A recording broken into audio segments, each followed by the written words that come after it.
ये कुरान एक झूठी किताब है जिसको अल्लाह के झूठे संदेश देकर मजबूत करके और दुनिया पर कब्जा करने की कोशिश की जा रही है। मोहम्मद अल्लाह के रसूल नहीं थे, मैसेंजर ऑफ गॉड नहीं थे। कुरान की आयतें हटाने को लेकर सुप्रीम कोर्ट से मिली फटकार के बाद शिया वक्फ बोर्ड के पूर्व चेयरमैन वसीम रिजवी ने पैगंबर मोहम्मद साहब की जिंदगी पर किताब लिखकर नया विवाद खड़ा कर दिया है। वसीम रिजवी ने गाजियाबाद के डासना के महाकालीन मंदिर में दर्शन करने के बाद महंत यति नरसिंहानंद सरस्वती से अपनी विवादित किताब मोहम्मद का विमोचन कराया। वसीम का दावा है कि इस्लाम दुनिया में क्यों आया और इतना आतंकवादी विचार क्यों रखता है, इसी को ये किताब उजागर करती है। इसके अलावा उनका दावा है कि ये किताब पैगंबर मोहम्मद साहब के चरित्र को उजागर करती है। वसीम ने कहा कि ये किताब धर्मांतरण को रोकेगी, इस्लाम की कट्टरपंथी विचारधारा लोगों को समझाएगी, इस्लाम किस तरह से फैला है और उसका मकसद क्या है ये भी इस किताब से पता चलेगा। नहीं, आपने मोहम्मद के ऊपर किताब लिखी है और ये किताब मेरे हाथ में है, सभी लोग देख ले। मोहम्मद के ऊपर वसीम भाई की ये किताब है। वसीम भाई, आप इस पुस्तक के बारे में बताइए कि इस पुस्तक में आपने क्या लिखा है। देखिए, पहले हमने कुरान मजीद के ऊपर पढ़ा, उसे समझा।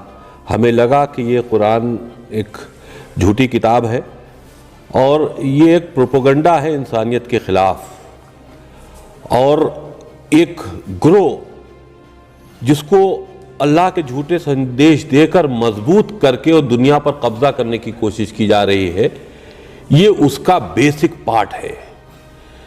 तो इसके लिए मैंने आवाज़ उठाई, लेकिन जब वो पढ़ा तो उसको पढ़ने के बाद फिर उसके जिसके नाम से ये किताब को प्रस्तुत किया गया है वो मोहम्मद, तो फिर मोहम्मद के चरित्र को पढ़ना शुरू किया।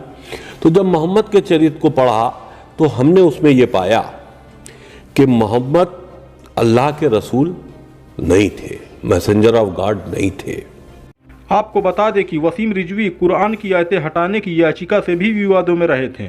उन्होंने कुरान की 26 आयतों को हटाने के लिए सुप्रीम कोर्ट में याचिका दायर की थी।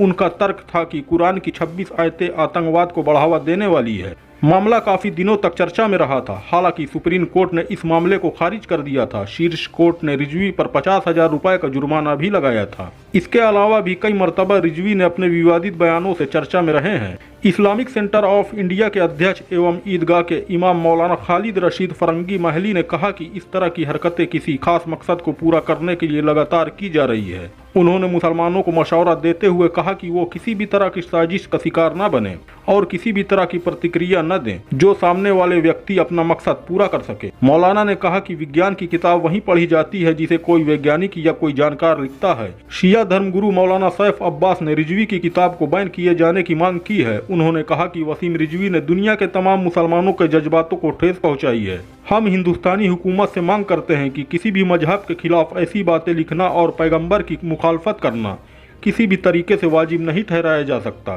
किताब का नाम भी तौहीन के अंदाज में लिखा गया है। इस मामले में भी रिजवी के खिलाफ कानूनी कार्रवाई हो और किताब को बैन किया जाए। दोस्तों, वसीम रिजवी पर आप क्या कहना चाहते हैं? नीचे कमेंट बॉक्स में अपनी राय जरूर दें और चैनल पर पहली बार आए तो सब्सक्राइब करना